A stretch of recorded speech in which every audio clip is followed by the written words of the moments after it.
कल की पुराण और गरुड़ पुराण में ऐसी बातें लिखी गई हैं जो आपके रोंगटे खड़े कर सकती हैं। कलयुग के अंत की दृष्टि केवल कल्पना करने से ही मनुष्य का मन भय और आश्चर्य से भर सकता है। यह युग इतना भयावह होगा कि यह आपके दिल को झकझोर कर रख देगा। लेकिन यह कोई काल्पनिक कहानी नहीं, बल्कि हकीकत है। इन पवित्र ग्रंथों में लिखी गई बातें हमें आने वाले समय की भयंकर सच्चाई से अवगत कराती हैं। आज हम इन्हीं के बारे में विस्तार से जानेंगे और आपको बताएंगे। हमारा निवेदन है कि इस जानकारी को अंत तक पढ़ें और हमारे साथ बने रहें। कलयुग के अंत की कहानी को जानने से पहले आइए कुछ उन पहलुओं को समझते हैं जो सृष्टि के इस चक्र को समझने में महत्वपूर्ण है। सबसे पहले हम उस कहानी को जानेंगे जो इन ग्रंथों में वर्णित है। इसके बाद हम आपको वे सभी मनोरंजक और भयावह दृश्य बताएंगे जो कलयुग के अंत में घटित होंगे। तो हमारे साथ बने रहें, क्योंकि यह यात्रा न केवल ज्ञानवर्धक होगी बल्कि आपको गहराई से सोचने पर भी मजबूर करेगी। हिंदू शास्त्रों में कलयुग की आयु 4,32,000 वर्ष मानी गई है। यह विवरण भागवत पुराण, एक विष्णु पुराण, लिंग पुराण और गरुड़ पुराण में मिलता है। कलयुग की शुरुआत महाभारत युद्ध के बाद द्वापर युग के अंत में मानी जाती है। वर्तमान में लगभग 5,000 वर्ष बीत चुके हैं और अभी भी लगभग 4,27,000 वर्ष शेष हैं। इन ग्रंथों में कलयुग के लक्षण, मानव व्यवहार और इसके अंत के संकेतों का वर्णन किया गया है, जो हमें इस युग की चुनौतियों के प्रति सचेत करते हैं। महाभारत के युद्ध की समाप्ति के पश्चात जब धर्मराज युधिष्ठिर हस्तिनापुर के सिंहासन पर आसीन हुए, उनके मन में सृष्टि के भविष्य को लेकर अनेक प्रश्न और चिंताएं उत्पन्न हुई। द्वापर युग अब समाप्ति की ओर था और कलयुग के आगमन के संकेत स्पष्ट रूप से दिखाई देने लगे थे। युधिष्ठिर को यह भय सता रहा था कि आने वाले युग में मानव जीवन का स्वरूप क्या होगा, धर्म की स्थिति क्या रहेगी और सत्य का क्या हश्र होगा। इस चिंता का समाधान पाने के लिए उन्होंने अपने चारों भाइयों भीम, अर्जुन, नकुल और सहदेव के साथ भगवान श्री कृष्ण से परामर्श करने का निश्चय किया। युधिष्ठिर ने अपने भाइयों को बुलाया। अर्जुन, जो हमेशा युद्ध के लिए तत्पर रहते थे, निश्चिंत स्वर में पूछा, हे बड़े भ्राता, आप इतने व्याकुल क्यों हैं? क्या किसी शत्रु ने हस्तिनापुर पर आक्रमण करने का दुस्साहस किया है? यदि ऐसा है तो आप आज्ञा दीजिए, मैं अभी जाकर उसका नाश करूंगा। युधिष्ठिर ने गहरी सांस लेते हुए कहा, हे अर्जुन, मैं तुम्हारे पराक्रम से भली भांति परिचित हूँ। इस पृथ्वी पर कोई भी शत्रु इतना साहसी नहीं कि हस्तिनापुर पर आक्रमण का विचार भी करे। मेरी चिंता किसी बाहरी शत्रु से नहीं, बल्कि कलयुग के आगमन से है। मुझे यह भय सता रहा है कि आने वाले समय में मानव समाज किस दिशा में जाएगा, धर्म और सत्य की क्या स्थिति होगी। भीम, जो अपने बड़े भाई की हर चिंता में सहभागी होते थे, बोले, हे भैया, आपकी चिंता हमारे मन में भी भय और अनिश्चितता उत्पन्न कर रही है। कृपया हमें बताइए कि कौन सा संकट हमारे सामने है। युधिष्ठिर ने गंभीर स्वर में उत्तर दिया, हे भीम, तुम ठीक कहते हो। एक भयंकर संकट आने वाला है। मैं कलयुग के प्रभावों के बारे में सोचकर चिंतित हूँ। इसलिए मैंने निश्चय किया है कि हमें द्वारिकाधीश श्री कृष्ण के पास जाना चाहिए। केवल वही हमें इस चिंता से मुक्ति दिला सकते हैं। सभी पांडवों ने युधिष्ठिर की बात से सहमति जताई। अर्जुन ने कहा, आप सत्य कह रहे हैं भैया। श्री कृष्ण ही इस समय सबसे ज्ञानी और भविष्य दृष्टा हैं। हमें उनके पास जाना चाहिए। भीम ने भी उत्साहपूर्वक कहा, हे धर्मराज, मैं आपके साथ हूँ। हम सब द्वारिका चलकर श्री कृष्ण से परामर्श करेंगे। इस प्रकार सभी पांडव द्वारिका की ओर प्रस्थान करने लगे। द्वारिका की पवित्र नगरी में पहुंचकर पांडवों का भगवान श्री कृष्ण ने हार्दिक स्वागत किया। युधिष्ठिर ने उनके चरणों में प्रणाम करते हुए कहा, हे केशव, आपको बारंबार नमस्कार। आप तो अंतर्जामी हैं। द्वापर युग अब समाप्त होने वाला है और कलयुग के संकेत दिखाई दे रहे हैं। मैं ये जानना चाहता हूँ कि कलयुग में मानव का स्वभाव और आचरण कैसा होगा, वह किन कर्मों में लिप्त होगा और मोक्ष प्राप्ति के लिए उसे क्या करना होगा।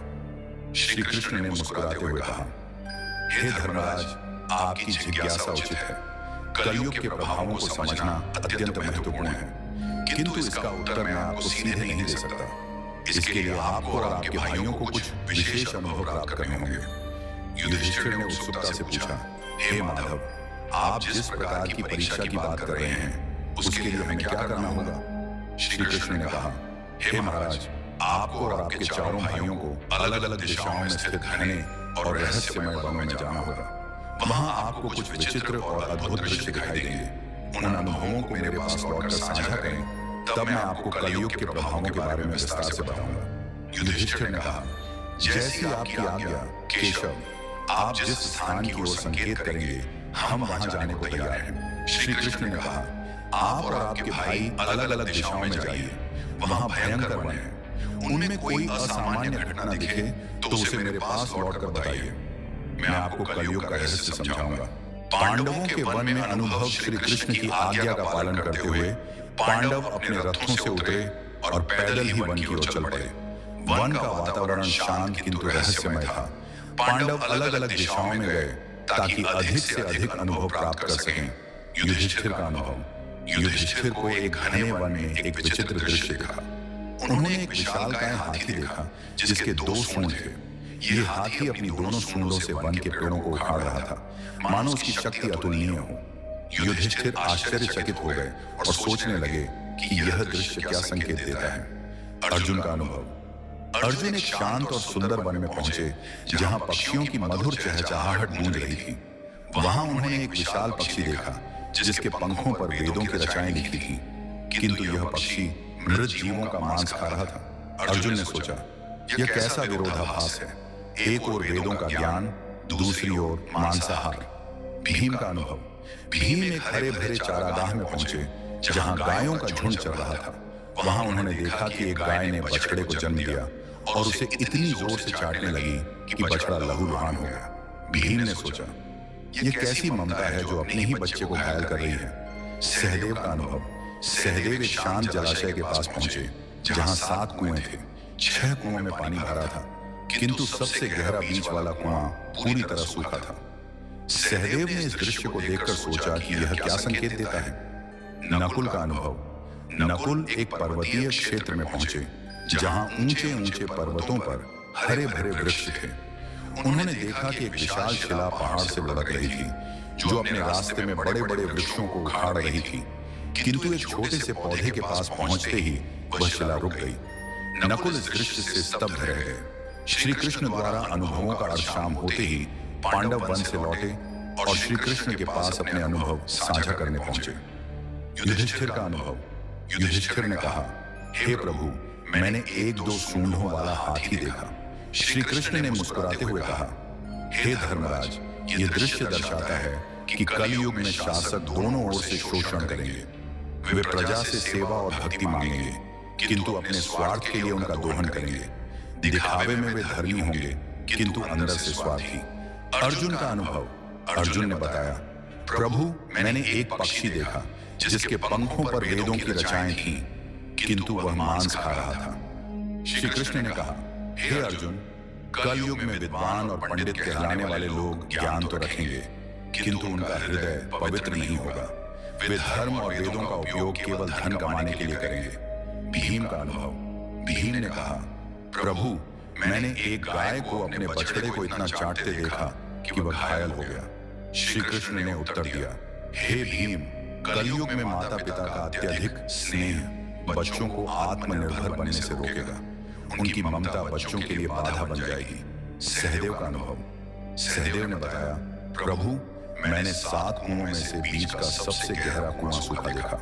श्री कृष्ण ने कहा, हे सहदेव, कलयुग में लोग दिखावे में धनवान होंगे, किंतु अपने पड़ोसियों की भूख प्यास की परवाह नहीं करेंगे। स्वार्थ इस युग की पहचान होगा।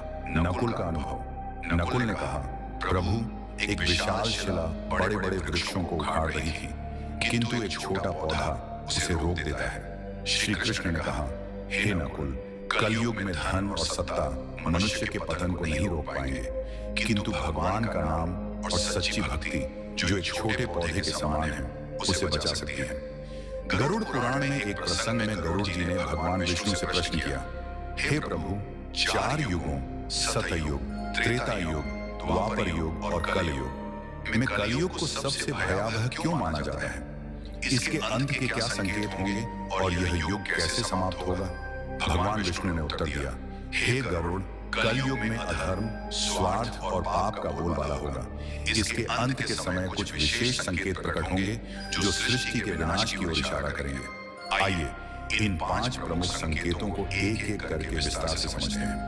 1. मानव आयु का ह्रास। कलयुग के अंत में मानव जीवन की आयु अत्यंत कम होकर मात्र 20 वर्ष रह जाएगी। लोग 12 वर्ष की आयु में ही वृद्धावस्था के लक्षण दिखाने लगेंगे। उनके बाल सफेद हो जाएंगे, चेहरों पर झुर्रियां पड़ जाएंगी और शरीर कमजोर व रोगग्रस्त हो जाएगा। यह शारीरिक पतन मानव की जीवन शैली और नैतिकता के ह्रास का परिणाम होगा। लोग अस्वास्थ्यकर भोजन, अनियमित दिनचर्या और तनावग्रस्त जीवन जीने के कारण शारीरिक और मानसिक रूप से कमजोर हो जाएंगे। स्त्रियां 8 से 9 वर्ष की अल्पायु में ही संतान को जन्म देने लगेंगी, लेकिन उनकी शारीरिक स्थिति इतनी कमजोर होगी कि वे बच्चों का पालन पोषण ठीक से नहीं कर पाएंगी। बच्चे कुपोषण और कमजोरी के शिकार होंगे, जिससे समाज में अस्वस्थ और कमजोर पीढ़ियां उत्पन्न होंगी। इस कारण पारिवारिक और सामाजिक संरचना पूरी तरह चरमरा जाएगी। लोग अपनी भौतिक आवश्यकताओं की पूर्ति में इतने व्यस्त रहेंगे कि परिवार और रिश्तों के प्रति उदासीन हो जाएंगे।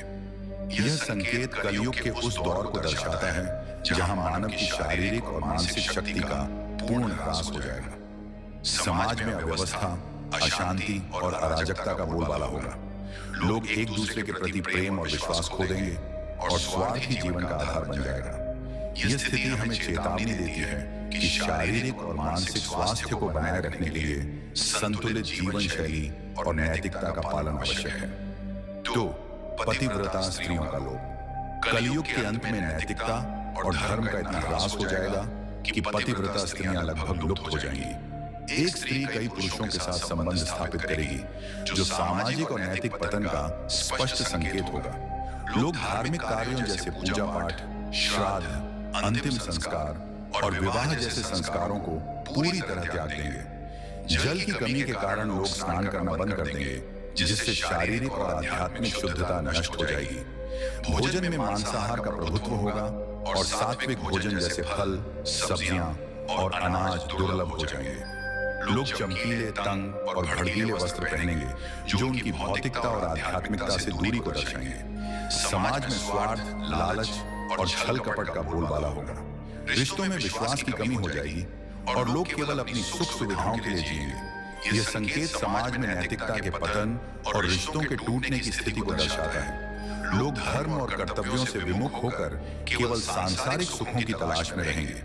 यह स्थिति सामाजिक अविश्वास, अशांति और अनैतिकता को बढ़ावा देगी। गरुड़ पुराण हमें सिखाता है कि धर्म और नैतिकता का पालन ही समाज को स्थिर और सौहार्दपूर्ण बनाए रख सकता है। 3. वृक्षों का फलहीन होना। कलयुग के अंत में प्रकृति का भीषण विनाश होगा।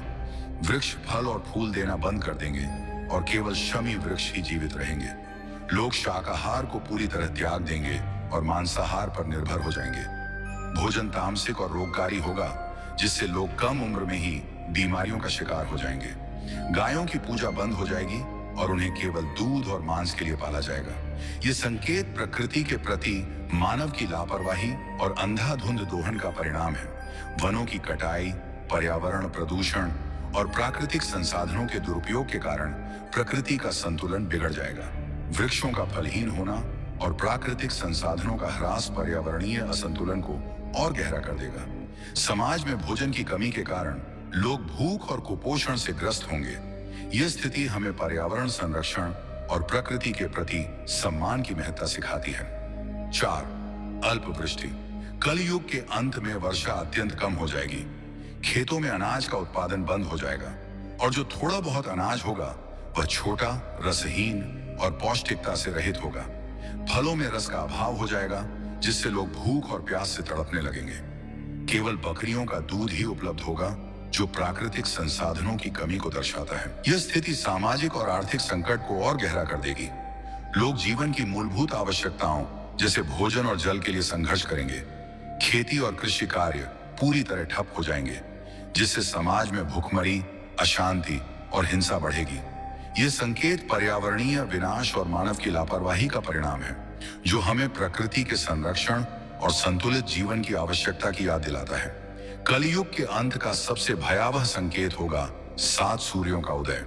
भगवान विष्णु सूर्य की किरणों में विराजमान होकर पृथ्वी का सारा जल सोख लेंगे। 7 सूर्यों की तीव्र गर्मी से संपूर्ण सृष्टि जलकर राख हो जाएगी। इसके बाद भगवान विष्णु रुद्र रूप में मेघ उत्पन्न करेंगे, जो 100 वर्षों तक निरंतर भयंकर वर्षा करेंगे। यह वर्षा सृष्टि को जलमग्न कर देगी और संपूर्ण संसार का अंत हो जाएगा। यह प्रलय सृष्टि के चक्र का एक हिस्सा है, जो संहार के बाद नई शुरुआत की ओर ले जाता है। जब पाप और अधर्म अपनी चरम सीमा पर पहुंच जाएंगे, तब सृष्टि का अंत अनिवार्य हो जाएगा। यह संकेत हमें सिखाता है कि सृष्टि का प्रत्येक चक्र एक नई शुरुआत का मार्ग प्रशस्त करता है, और धर्म का पालन ही हमें इस चक्र में सकारात्मक योगदान देने के लिए प्रेरित करता है। भगवान विष्णु ने गरुड़ जी से कहा, यह विनाश केवल अंत नहीं, बल्कि एक नई सृष्टि की शुरुआत है। जब यह सृष्टि नष्ट हो जाएगी, तब परमात्मा अपनी इच्छा से एक नई, शुद्ध और पवित्र सृष्टि की रचना करेंगे। इस नई सृष्टि में धर्म, सत्य और आध्यात्मिकता का पुनरुत्थान होगा।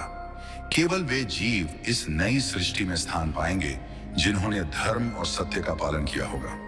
यह संदेश हमें प्रेरित करता है कि कठिन परिस्थितियों में भी सच्चाई और धर्म का मार्ग अपनाकर हम अपने जीवन को सार्थक बना सकते हैं।